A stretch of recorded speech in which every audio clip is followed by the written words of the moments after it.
You've probably come across a person who just walks into a room and they're talking to everyone there effortlessly with confidence and charisma, like they were born to do it. But the thing is, great communication skill is not something that you're born with. It is something that you can build. It's a skill. And that's what I'm going to be talking about in this video. First of all, I want you to stop assuming that people don't want to talk. And we have this assumption that, oh, I should not go and talk to this person because they probably don't want to talk. It's just something that we have made up in our head, but it's not true at all. When I moved here, some of the people that I know who've been to Malaysia before told me that if you're in trouble and you need help with something, you cannot just go and ask people because people here are not willing to talk or help out. So that's what I thought. So the first time that I came to the airport, I was having trouble with my luggage and directions, but I didn't ask because of what I heard before, that people will not be willing to help out. So I didn't ask for help. But then I went to university and then I met a lot of people, made friends, and I realized that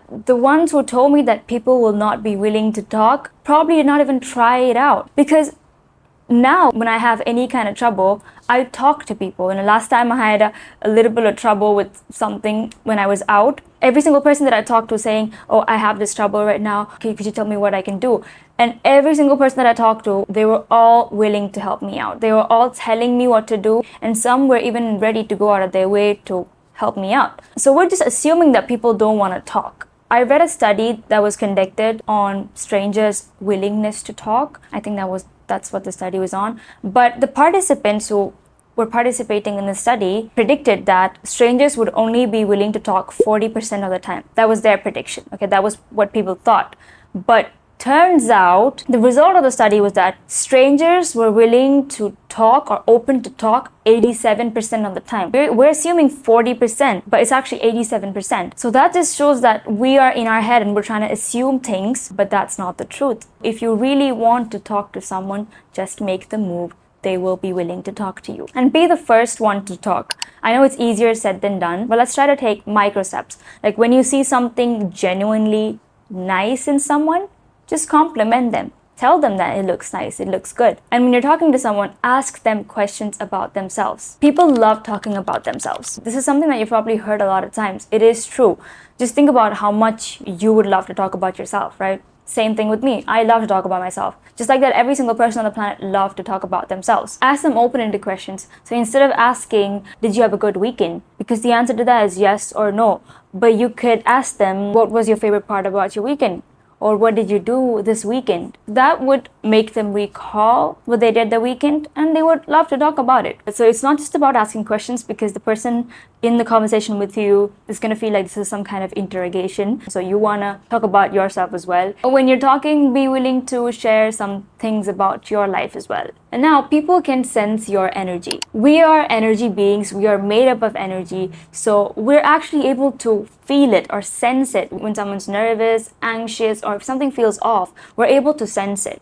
If you're trying to go into a conversation, trying to impress them or trying to be liked or seek their validation, people can sense that. You are creating that desperate energy and people can sense that. For example, when someone's trying to sell you something, when they're forcefully trying to sell you something, we just don't like it and we instinctively just pull away. So just like that, when you're going into a conversation or when you're trying to talk to someone or connect with someone with this desperate energy, people just don't want to be around that energy. So what you can do is shift your focus. Shift your focus from yourself to the other person. It's not about you. This conversation is not about you. Genuinely be curious and ask them questions. I'm not just saying this to be curious or make up that curiosity to talk to someone. That's not what I'm saying. I'm saying generally in life, you have to be curious about things. When you hear something, instead of just taking it in, we have to be curious of how it's like that or why is it like that. And because we have a lot to learn, and every single person that you go into a conversation with or you're trying to connect with, you have a lot to learn from them. So be curious about them and their life and ask them questions. And this is also good for you because when you shift your focus from yourself to the other person, you're actually lifting off this heavy weight from your head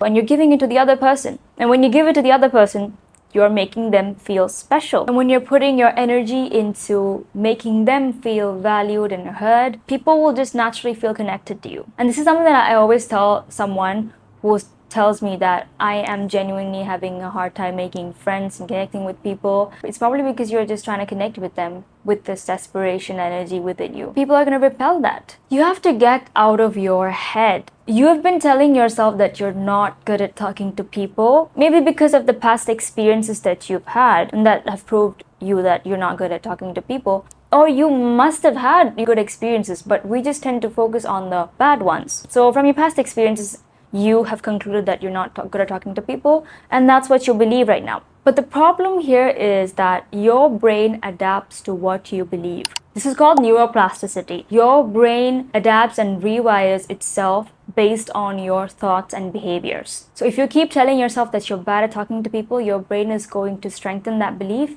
which is going to make it even more hard. You're going to avoid conversations, and when you make conversation, you're going to be bad at it. But the good part is it works both ways. It works when you tell yourself that I'm bad at talking to people, but it also works when you tell yourself that you are learning to become a better communicator. Your brain is going to start forming new neural connections that is going to make talking to people feel easier. But you're not lying to yourself saying that, oh, I am really good at talking to people. But you're saying, I am learning to become a better communicator. So this way you're giving your brain a chance to change. So always remember that your brain is always listening and it will believe what you tell it. So now here's how it actually works. So what happens when you tell yourself this new belief or this new idea that you're trying to reinforce? You will start seeing more opportunities. You will start noticing and seeing more opportunities that align with this new belief of yours. You're going to see more opportunities for you to talk to people, connect with people. That is how the brain works. And now your beliefs alone are not enough. Your brain needs proof. Your brain needs proof to fully believe that. So if you just tell yourself that you're good, you're becoming a better communicator, and you don't actually go and talk to people, your brain won't fully believe that. Think of it like learning to swim. If you tell yourself that I'm learning to become a better swimmer, but you never actually get in the water, your brain won't register that experience. Once you start shifting this mindset of yours, which is very important, you have to start taking actions that align with that mindset. So every single chance or opportunity that you see or you get, you have to be talking to people. You have to make those experiences for your brain. You have to create those experiences. You can start as small as talking. Like I said in the beginning, you can compliment someone when you genuinely see something nice. So if you're in a group setting, ask a question. And each time you do this, your brain gets evidence that this new belief is true. And over time, it becomes a natural reality. All these people that you see who are so great at talking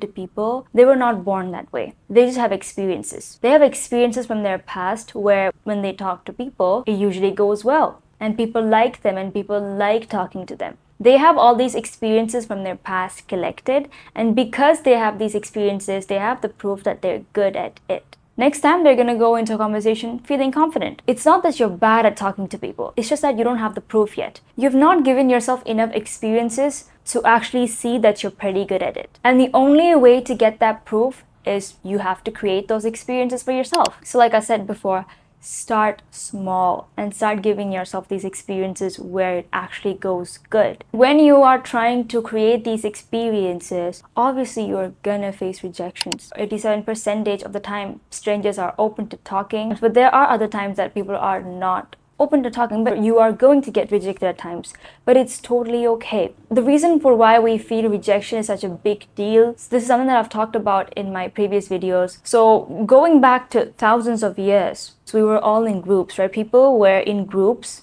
to survive, for food, to protect themselves, for shelter. People were in groups. And if you were rejected from a group, that means you're out of the group, you're probably not going to be able to survive and you're going to die. That was the result of it. But that was thousands of years ago. But now in our modern life, it's not like that anymore. But our brain still reacts to rejection like it's a huge threat to our well-being. And I'm not gonna sit here and tell you that, oh, rejection is not that painful. It is painful. The pain of rejection is real. And it has been studied that our brain processes social rejection the same way it processes physical pain. That means our brain tends to think of social rejection as a physical injury or as something that is physically hurting you. So from that, we can say that rejection is painful. But the problem is not the rejection itself. It's just that we magnify it. If one person does not want to talk to us, we take it as a reflection of our worth. instead of looking at what it actually is. It's just one person's reaction in that one moment. There are billions of people on this planet. If that one person doesn't vibe with you, there are plenty of others who will. And rejection is just redirection. The faster you move on from this person who didn't want to talk to you, the sooner you're gonna find people who actually want to connect with you. If you want people to come and talk to you and connect with you, you have to keep yourself open. Okay? If you're sitting there so conscious about yourself and how you look and the way you're presenting, if you're so conscious about all these things, you're gonna come off as closed. Nobody's gonna approach you or talk to you because they just think that you don't want to talk. But instead, if you're just in the moment, present and having a good time, people will naturally come and talk to you. So these are all the learnings from my personal experiences and things that have made me become better at talking to people. So I hope this was helpful. Thank you so much for watching this video, and I'll see you next week.